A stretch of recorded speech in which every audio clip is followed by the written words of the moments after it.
All right, we welcome back Massachusetts State Senate Minority Leader Bruce Tarr with his updates from the State House. And Senator, welcome back to MSO. We're almost into spring. How you doing?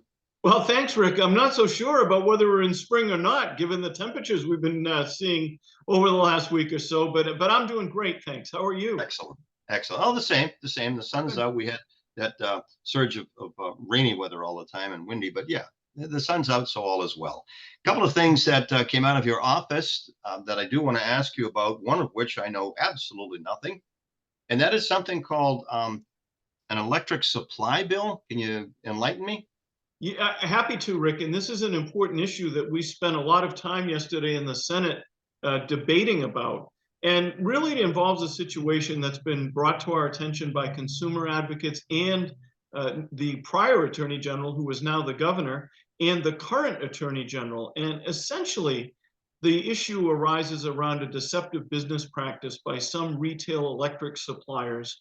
You may recall that we deregulated electrical supply back in 1999, and the idea was to give consumers choice so that they could get the supply of electricity from different providers. So we know that National Grid, for instance, in our area, or Eversource in other parts of the state, they're responsible for the transmission and distribution of electricity, and they will also sell you the supply of electrons. But after 1999, we said consumers could have choices. And a number of different providers came into that market, and they came into the market in different ways. One of them was to sign a municipal aggregation agreement, which is where a municipality would commit its ratepayers to buy electricity from a particular provider. You can always opt out of that, but the idea was the municipality would group folks together to get a better rate. But another way that the deregulation has been manifesting is individual electric supply contracts. And this is where essentially a broker of electricity will market to an individual ratepayer and offer various kinds of deals to see if they can secure a contract to provide electricity to that consumer.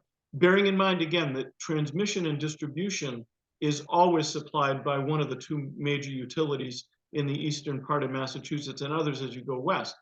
But the problem, Rick, has been there's been some unscrupulous actors in this market space conducting unfair and deceptive business practices. And those unfair and deceptive business practices too often have resulted in consumers paying more than they would have if they purchased the electricity at the so-called standard rate from either Eversource or National Grid or one of the larger utilities. And it's been alleged, and I'd say it's fair to say proven, that there have been cases where there have been unscrupulous business practices, including deceptive contract terms, confusing sales pitches, incentives that are offered at the front end of a contract that then disappear later in the contract as rates escalate. The kind of things we've seen in other areas as well. So it's incumbent on us to try to do something about this. And yesterday, the Senate confronted the choices about how to deal with it. And we actually had a very, very informed and passionate debate about the best way to do this.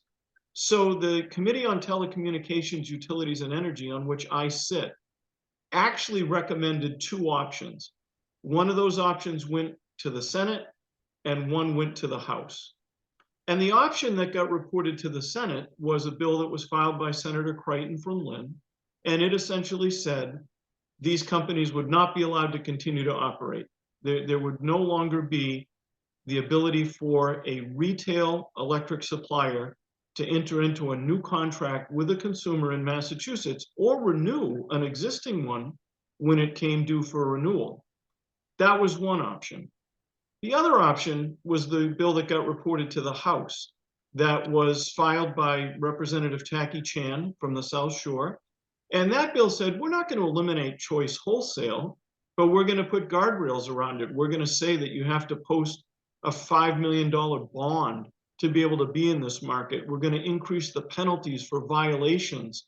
We're going to create a $10,000 a year licensing fee as opposed to the $100 a year license fee. And we're going to increase the penalties for bad actions. And so the Senate had to choose between those options. And One of the unfortunate things, Rick, is some of the news accounts today have portrayed this in a partisan way. And I don't believe that it is a partisan issue. In fact, uh, Representative Chan, who was a Democrat, his bill was endorsed by the majority of the Committee on Telecommunications and Energy, who are Democrats, whereas the bill on the Senate side had the endorsement of some of the Senate members of the committee, but not all. In fact, the chair of the committee and I, as the ranking Republican on the committee, we both reserved our rights. We didn't endorse either proposal because we wanted more time to study them. So when the matter came before the Senate, the bill that was before the Senate was to eliminate the option of consumer choice altogether and not allow that practice to occur. I offered Representative Chan's bill as an amendment so that we'd allow choice to continue to happen, but impose very strict guidelines with penalties and with thresholds for participation in the market. And that's what the debate was about. It was not, as has been portrayed a little bit today, a partisan debate. Ultimately, however, it did come down to a partisan vote. So in the Senate, my amendment was rejected, and the majority of the Senate voted to end the practice of allowing choice for retail consumers. Now, that's what the Senate did, and it did it pretty much along partisan lines. The House still has before it Representative Chan's bill, and that would allow choice in essentially the bill that I've just described that I offered. So this is an incredibly complex issue, Rick, but it has at its foundation some very important principles. And one of them is that in Massachusetts, we have some of the highest electrical rates in the country. And I believe we need to offer consumers every possible option to reduce those rates.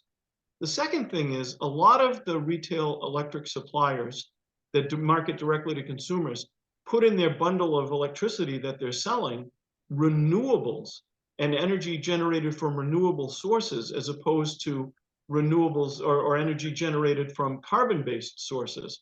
And I think that's important to a lot of consumers. So we've got a choice here. We took one step in the Senate yesterday. The House has yet to act, but we've got a long way to go. And Rick, we're talking literally about millions, if not billions of dollars. The Attorney General has asserted that consumers over the last several years have paid about 500 to 600 billion more than they should have under some of these deceptive contracts. But on the other side, the supply industry indicates that if everyone took advantage of the lowest rates offered, they would have saved close to $1.4 billion. And so this is not a matter of little consequence. And in fact, in our office, we've been receiving a lot of email messages from constituents about this, and a lot of them have been indicating that people still want to have a choice. I think they should have a choice.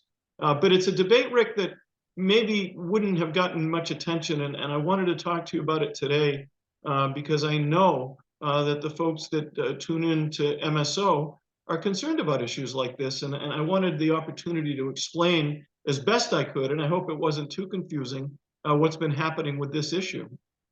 I think, and I hope I'm not the only person to say this, but I think it is confusing just because the fact that the difference between supply, who's pumping the electricity out, and who controls it and stuff like that, it's very confusing.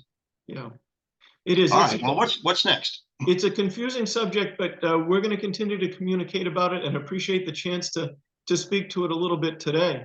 The second thing, Rick, that happened on the floor of the Senate yesterday was the passage of a supplemental budget. And you'll recall from our prior conversations that we need to do this from time to time throughout the year because we can't budget perfectly when we do the main budget for the state coming up. In fact, we're about to start that debate in the Senate in May, and the House is having that debate right now. We can't always predict everything with perfection. So the supplemental budget that we adopted yesterday was largely to fund deficiencies in the accounts for the Massachusetts shelter system. And I think everybody is aware that that system has been overwhelmed by the influx of migrants coming into Massachusetts. You know that we have a right to shelter law in Massachusetts, meaning we have a legally enforceable obligation to provide shelter to those families. And yet the system has not been capable of doing that in two ways. One, it doesn't have the capacity to do it.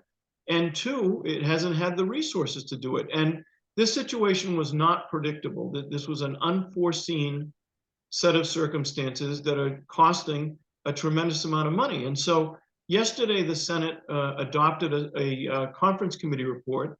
The House and Senate had passed different versions of this supplemental budget. Those got reconciled. And yesterday, the House goes first, and then the Senate adopted a supplemental budget that is close to $300 million. And in that budget, a number of things are funded, but primarily that funding goes to the shelter system. But here's what's also important, Rick. That conference committee report that is now on the governor's desk amends the state's right to shelter law. And that's something that was considered to be taboo for a long period of time in the history of this state. But yesterday, the House and the Senate chose to amend the right to shelter law and limit the ability of someone to stay in the shelter for 9 months or to 9 months, with some exceptions for veterans, other kinds of emergency things where you could get an extension beyond that 9 months. But that is a major, major change. And unfortunately, Rick, I was in the position of voting against that supplemental budget because I do not think that the course we're on is sustainable. I don't think those dollars will be adequate to meet the challenge that lies ahead of us. And I don't think that ultimately there's a long-term solution to the problem when we're suggesting that someone can stay in a shelter for 9 months when we all know that we don't have enough housing for them to go into at the end of those 9 months. So I think we've got a long way to go on this. And I have to say, I do regret that the House, the Senate, the governor, that any of us have to deal with this issue because it's an issue that belongs in the court of the federal government. The federal government makes immigration policy, and the federal government should be providing us with resources to address this issue. And unfortunately, the only thing Massachusetts has gotten is about $2 million from the federal government so far. And this problem is costing us an estimated $75 million a month. And so we're still not in a good situation. I think it's unfortunate that anybody in state government has to deal with this. I know the governor has been doing her best to try to manage the situation. And so a number of us voted against that supplemental budget. But Rick, as you know, oftentimes in a budget document, there are other things. It's a bundle of things. And two of the things that are significant in the supplemental budget are that it made permanent the outdoor dining provisions that we enacted originally as emergency measures to deal with COVID-19 and the so-called cocktails to go measure that was created during COVID-19, but with a change. And so the cocktails to go situation was made permanent, but only for mixed drinks that might be a specialty of a particular restaurant and not for alcohol generally. So I've said a mouthful and I'll stop there. Well, it's so critical. And Senator, on top of the immigration problem, challenge, I should say, coming out of the federal government, we also have locally just people who, I guess the new term is unhoused, but people who are homeless. And Salem is big stories coming out of Salem with respect to that. So there's also that added element of people who can't afford to have their own homes, in addition to what you're talking about statewide.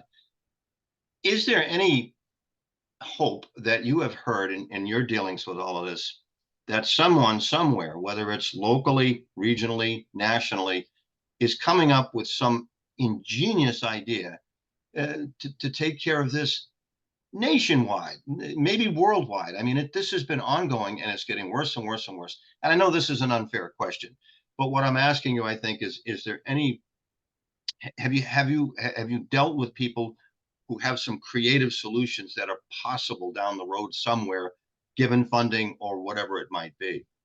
Not yet, Rick. And I would say that The federal government, we have seen some debates in the Congress about trying to address this situation. Unfortunately, they've succumbed to the paralysis that we've seen on many, many other issues in the Congress. And hopefully that will change. I think that's our best hope. But I would also say, with regard to the issue generally, you're right. This is something that's affecting legislatures in state houses all across the country. And that's why there needs to be a national solution, national action on this issue. I think that it's unfortunate that legislators are trying to wrestle with something that, as I've said many times, they don't have the responsibility for creating, they don't have the authority to change the rules of, and don't have the resources to be able to properly address. And so, we continue to push ahead. In the supplemental budget, one of the positive things that was included was a special commission to look at this and to look at all the factors that are bearing on the influx of migrants and the crisis that's causing, and to try to come up with some solutions. And the fact that that commission exists, number one, I think it's very important that it does exist, but two, suggests we don't yet have the answers, and that's why we need to continue to explore options. Very informative. Okay, finally, Senator, let's end it on an upbeat note here. Recently, you attended Right Whale Day. I did, Rick. And Right Whale Day is a great story of citizen lobbying and how one person can make a difference. So a gentleman from the South Shore had been over the last several years learning more and more about the plight of the North Atlantic right whale, which, as you know, is an endangered species. There are less than 400 of them left in existence. But what you may not be aware of is that there is a period of time, and we're in it right now in the spring, where the majority, if not the entirety, of the population of right whales on this earth are in the waters off Massachusetts, either in Massachusetts Bay or in the coastal waters adjacent to Massachusetts Bay, and even a little further north, up our way, off of Cape Ann. And so realizing that special obligation that we have to this species, a gentleman from the South Shore, again, decided to lobby and say that Massachusetts should have a law that establishes Right Whale Day to recognize the importance of the species and the importance of our efforts to conserve and protect it. And a couple of years ago, that law passed. It was sponsored by my friend and former colleague, Josh Cutler. And Josh was the co-chair, the House chair of the Coastal Caucus. I am the Senate co-chair. We were able to get that bill done. And since then, the New England Aquarium has been hosting celebrations of Right Whale Day, and that's what just recently occurred. And Rick, I think it's important to stress, not only do we celebrate the day, and that's important, but I took advantage of that day to talk about the things that we've actually been able to do to protect right whales. And some of these things you and I have discussed in the past. Things like I was able to include money to create a grant program for our lobster fishers to be able to buy new gear that's needed and now required to protect right whales, like rope that breaks at a particular tension, or links in the rope that break. So if a whale is entangled and expresses a certain amount of tension on the line breaks. Certain kinds of buoys and other things. I was able to do that with tremendous bipartisan support from my colleagues in the House and the Senate. We've also been funding directed patrols by the environmental police. And when that happens, the environmental police try to find out where the whales are and make sure that safety zones are enforced around them, because strikes with vessels are one of the ways that right whales can be threatened. So we've actually, I think, got a good track record of doing things in Massachusetts to protect right whales. But I also took advantage of the day to make an ask of everyone that was there, and I'll make it with you here now. We have a particular piece of legislation that we filed not too long ago to address the issue of abandoned fishing gear. Now, you and I, because we're on the coast, we're familiar with this. Others might not be. But there's abandoned gear that winds up getting left in the ocean. Sometimes it forms sort of a big tumbleweed, and it presents a tremendous risk of entanglement. And in addition to that, it often ghost fishes. So a lobster trap, for instance, that is abandoned and no one can find it winds up continuing to catch lobsters that will never be harvested and never eaten. And so it's important that we change Massachusetts law, because right now there are prohibitions on removing that gear from the water because it's considered private property. And it is important that we still protect private property, but the law that we're proposing would allow more tools to get that abandoned gear out of the water. And it also washes up, creates a problem for coastal communities. This bill would modernize the law, give us more tools to get it out of the water, off the shoreline, and properly dispose of it. And that bill, Rick, only has really until the end of the formal session to pass, and that is the end of July. So I'm going to ask and enlist hopefully everyone who's watching and listening to be able to get behind this bill, which we developed with the Division of Marine Fisheries, and help us to get it passed by the end of July. And Rick, we'll supply you with the bill number and the bill title, and maybe you could share that if you'd be kind enough, so that the folks that are watching us could help with this effort. Always, of course. You don't ask me for much, Senator. So yeah, of course, happy to do it. Well, we appreciate that, and we appreciate the effort here, and I appreciate the question, because we have a tremendous challenge in protecting this species, but we are making good progress. And I hope that on the positive note that you mentioned, I hope that everyone who's watching us is proud to live in a state where we have been so proactive on this issue.